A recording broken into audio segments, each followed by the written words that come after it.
नमस्कार, कैसे हैं आप सब। उम्मीद करती हूँ सब लोग खुश और स्वस्थ होंगे। आप सबका मेरे चैनल में फिर से स्वागत है। आप सबको हर हर महादेव। बांग्लादेश हमारा पड़ोसी कंट्री है और बांग्लादेश की स्थिति भी हमें पता है। लेकिन आजकल जिस तरीके से बांग्लादेश में हिंदुओं के प्रति नफ़रत का भाव देखा जा रहा है, वो सोचने पे मजबूर करता है कि अगर भारत सरकार इस पर कड़ी एक्शन नहीं लेगा तो ये चीज़ें सोचने आगे बढ़ सकती है। चिन्मय दास जो इस्कॉन मंदिर के पुजारी हैं, उन्होंने हिंदू के खिलाफ चल रहे अत्याचार के खिलाफ जब उन्होंने आवाज़ उठाई तो उनको हिरासत में ले लिया गया, अरेस्ट कर लिया गया और ये बोल के कि उन्होंने 25 अक्टूबर को जो रैली निकाली थी उसमें बांग्लादेश के फ्लैग का उन्होंने बहिष्कार किया था, उसके खिलाफ आवाज़ उठाई थी, इसलिए तो देशद्रोही के आरोप में उनको गिरफ्तार कर लिया गया। लेकिन उन्होंने बांग्लादेश में जिस तरीके से हिंदुओं के खिलाफ चीज़ें चल रही है उसके खिलाफ उन्होंने आवाज़ उठाई थी।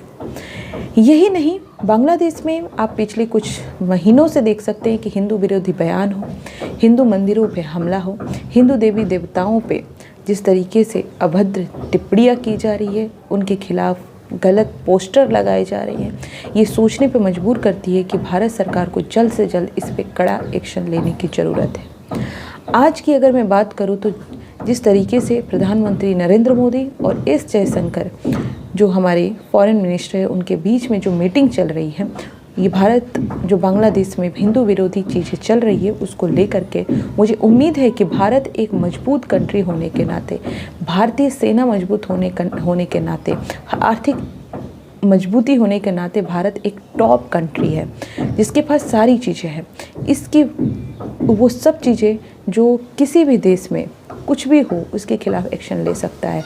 तो भारत के पड़ोसी मुल्क बांग्लादेश में अगर भारत के वहाँ के हिंदुओं के खिलाफ चीज़ें चल रही है तो मुझे उम्मीद है कि भारत सरकार इस पे जल्द से जल्द कार्रवाई करेगी। आते हैं अपोजिशन की। अपोजिशन हाथ में संविधान लेके घूमता है। क्या संविधान ये बताता है कि एक कम्युनिटी के लोगों के खिलाफ कुछ भी हो आप चुप रहें? राहुल गांधी संविधान की गाथा गाते हैं, उनकी अलायंस पार्टियां संविधान की गाथा गाती है, लेकिन मैं कांग्रेस की बात करूंगी क्योंकि वो एक नेशनल पार्टी है। मैं रीजनल पार्टी की बात नहीं कर रही हूँ। मैं एक नेशनल पार्टी होने के नाते कांग्रेस से ये बोलती हूँ कि आप अपोजिशन में हैं। राहुल गांधी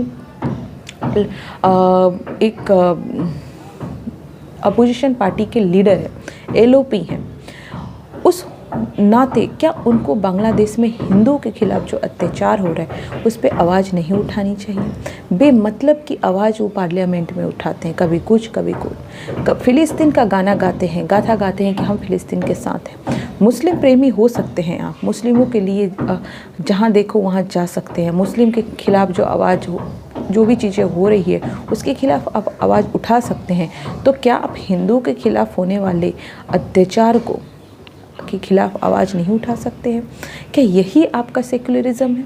राहुल गांधी, आप ये समझ जाएं कि भारत की जनता जानती है कि आप कांग्रेस और आपके जो पार्टी की सोच है, हिंदू विरोधी सोच, उसको भारत की जनता जान चुकी है और भारत में हिंदू मेजॉरिटी है। आपकी जो ये हाल है अभी, आने वाले कुछ सालों में इससे भी ज़्यादा आप नीचे जाने वाले हैं, ये आप सोच लें।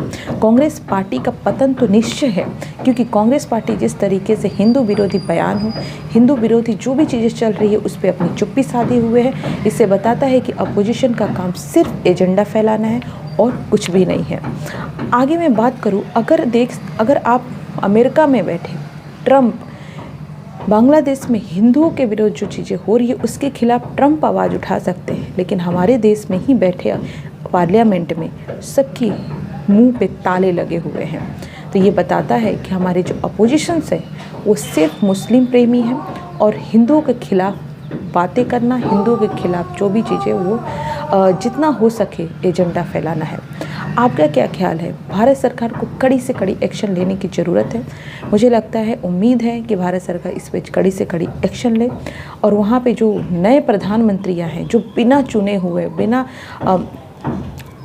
इलेक्शन से बिना चुने हुए आए हैं, मोहम्मद यूनिस, जो ये बताते हैं कि दूसरे इंटरव्यू में जाके ये बताते हैं कि भारत इसे एक प्रोपेगेंडा फैला रहा है लेकिन मुझे लगता है कि आपको सोचने की ज़रूरत है। एक तो आपको वहाँ की जनता ने नहीं चुना है, आप बैठे हैं कुर्सी पे जिसका आपको कोई हकदार भी नहीं है उस चीज़ का, और बैठ कर के आप फालतू की बातें कर रहे हैं। तो मुझे लगता है कि भारत सरकार को जल्द से जल्द एक्शन लेना चाहिए। भारत एक मजबूत कंट्री है, भारत के पास मजबूत सैन्य शक्ति है, काफ़ी हाई प्रोफाइल इक्विपमेंट हैं, जो आप समझ सकते हैं मैं क्या कहना चाहती हूँ। सेना के पास हर तरीके से मजबूत है। मुझे लगता है भारत जो बांग्लादेश में हिंदुओं के प्रति जिस तरीके से नफ़रत फैलाया जा रहा है, उस पर कड़ी से कड़ी एक्शन लेने की ज़रूरत आ गई है।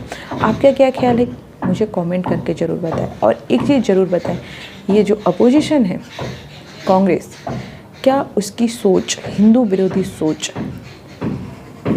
क्या उसको आगे का जो रास्ता है, अगर यही रास्ता रहा तो मुझे लगता है कि उसका पतन निश्चय है।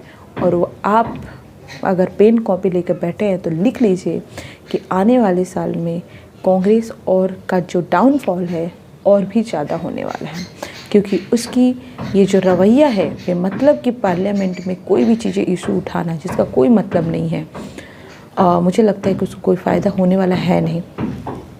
तो खैर, उम्मीद है भारत सरकार से कि कड़ी से कड़ी एक्शन ले, कड़े से कड़े रुख अपनाएं बांग्लादेश के खिलाफ़, ताकि वहाँ के हिंदू जो कम्युनिटी हैं उनको एक फ़ील हो, एक अंदर से कि हाँ, भारत हमारे साथ खड़ा है।